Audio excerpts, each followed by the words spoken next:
Sorry, Simmons. Better luck next time.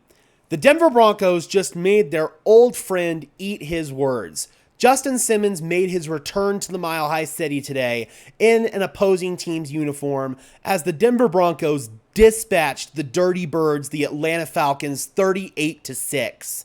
Justin Simmons gave a very fiery pregame speech to his Falcons teammates, and let's just say that it aged very poorly. I'm going to go ahead and let this play. Just a fair warning, there are a couple of F-bombs and an S-bomb in here. I don't edit these videos, so I'm not going to bleep it out. If you guys are sensitive to foul language, or if you guys just have little kids in the room or whatever the hell the situation is, then go ahead and get the kids out. I'm going to go ahead and let this play. I want to go to the postseason. Yeah. That's what this shit means, bro. Yes, sir. In front of their hometown, fuck them. Yeah. Today, man. Hey, ride or die, it's on us. Team on 3, 1, 2, 3. Yeah. Fuck them. Well, let's just say that did not age well for Justin Simmons. Simmons didn't play a bad game, but he didn't really get himself noticed out there on the football field. He certainly did get himself noticed before the game on the field, though, and obviously the Broncos, nobody on the Broncos heard this, but they came out today with an energy and an intensity to them that the Falcons just never had. I have nothing but love for Justin Simmons. He was a pillar in this community. He still is a pillar in this community. He still lives in Denver. He's still philanthropic in this community. And quite frankly, I wouldn't have expected anything less from Justin Simmons. He's a fiery, passionate leader. He is now an Atlanta Falcon. He said it himself in his press conference this past week.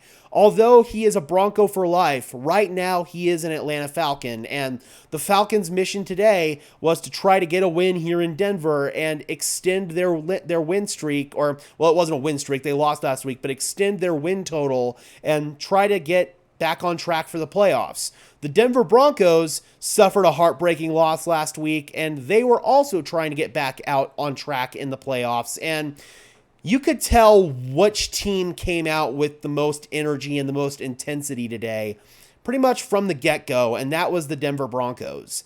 Justin Simmons tried to inject that energy into the Falcons, but their defense just looked passive and kind of laxical for almost the entire game.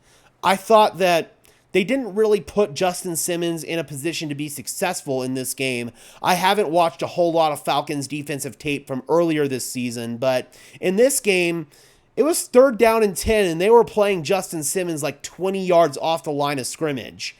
I don't understand that at all. Like, you want him playing generally right around the line to gain. Instead, he was playing 20 yards off. I don't get that. You're not putting Justin Simmons in a real position to be successful when you play passive defense like that. I didn't think that the Falcons made a whole lot of sense for Justin schematically, but they needed safety help. They were trying to improve their defense. Ultimately, they made some poor decisions in the offseason that's probably going to come back to bite them. They have the worst pass rush in the entire NFL. They probably should have gone out and added a pass rusher as opposed to a safety in Justin Simmons. And they did, granted, they went and added Matthew Judon, but Judon has done nothing for them. That move has basically been a wash for them at this rate. Their pass rush is absolute dog crap, and it doesn't matter if Justin Simmons is out there balling out and he's not being put in a position to ball out. It doesn't matter if he were, though, because this Falcons pass rush is garbage. Absolute garbage.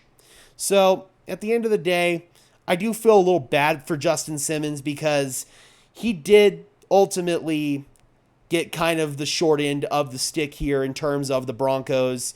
He was here for all of those years when the Broncos were terrible. Now that the Broncos finally have decent quarterback play, Justin is on the outside looking in, but there's also a part of me that doesn't feel bad for him because he could have taken less money to stay here in Denver, and he ultimately decided not to do that. Also, I do feel like he kind of had it coming with a pregame speech like that. I have nothing against Justin Simmons for that pregame speech, but he kind of brought this on himself at the end of the day. All right, Broncos country, be sure to leave a like on this video as well as subscribe to the channel. And until next time, guys, I'm your host, Gage Madrid, saying peace out.